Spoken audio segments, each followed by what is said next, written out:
આજે આપણે બનાવવાના છીએ એકદમ સરળ ટેકનિકથી માત્ર 15 મિનિટમાં સરસ તૈયાર થઈ જાય એવો ખજૂર પાક।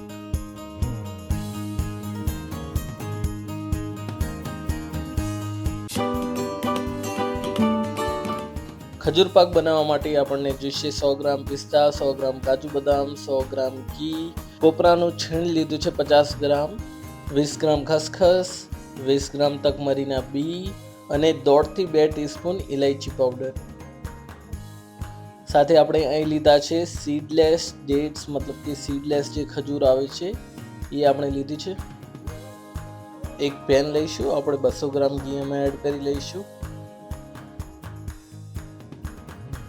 ખજૂરને થોડી થોડી લઈને મિક્સીમાં પીસી લઈશું। આ રીતનો માવો તૈયાર કરી લઈશું। અહીં આપણે લગભગ 300 ગ્રામ જેટલો ખજૂરના માવાનો ઉપયોગ કરેલો છે। આ માવાને લો હીટ ઉપર રાખીને આપણે ચમચા વડે સરસ રીતે મિક્સ કરી લઈશું। આપણો ખજૂરનો માવો એકરસ થઈ જાય ત્યારબાદ આપણે એક મેશર લઈને એને મેશ કરી લઈશું, જેથી એમાં કોઈ પણ ગાંઠ કે એવું કંઈ રહે નહીં। થોડી જ વાર મેશ કરવાથી આપણો માવો એકદમ સ્મૂથ થઈ જશે અને એનું ટેક્સચર પણ એકદમ સ્મૂથ થઈ જશે।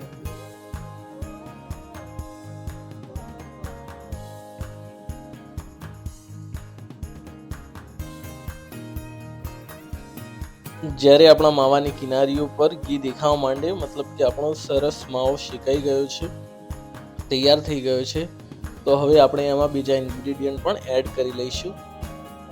આપણે નાખીશું અંદર 50 ગ્રામ કોપરાનું છીણ, લગભગ 50 ગ્રામ જેટલા પિસ્તા ક્રશ કરીને નાખ્યા છે, 50 ગ્રામ જેટલા જ કાજુ અને બદામને મિક્સ કરીને એને ક્રશ કરીને નાખ્યા છે, તકમરીના બી એડ કરી દઈશું, ઇલાયચી પાવડર અને ખસખસ પણ એડ કરી લઈશું અને બધું જ સાથે મિક્સ કરી લઈશું।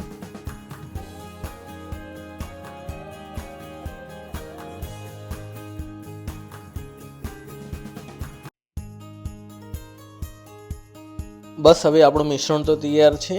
એને આપણે અલગ એક ચોરસ પ્લેટ કે જેમાં ચોકઠા પડતા ફાવે, પીસ કરતા ફાવે એવું એક વાસણ લઈ લઈશું અને એમાં એડ કરી દઈશું।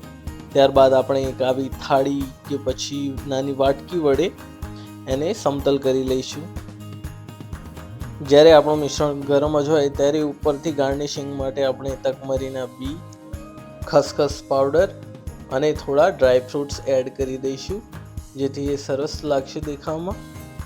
અને આપણે વેઇટ કરીશું, લગભગ 7 થી 10 મિનિટ સુધી ઠંડુ કરવાનું વેઇટ કરીશું। ત્યારબાદ આપણે એના ચોરસ પીસ પાડી લઈશું। આપણો ખજૂર પાક તૈયાર છે। તમને આજની રેસીપી કેવી લાગી એ અમને કોમેન્ટ્સમાં જણાવો।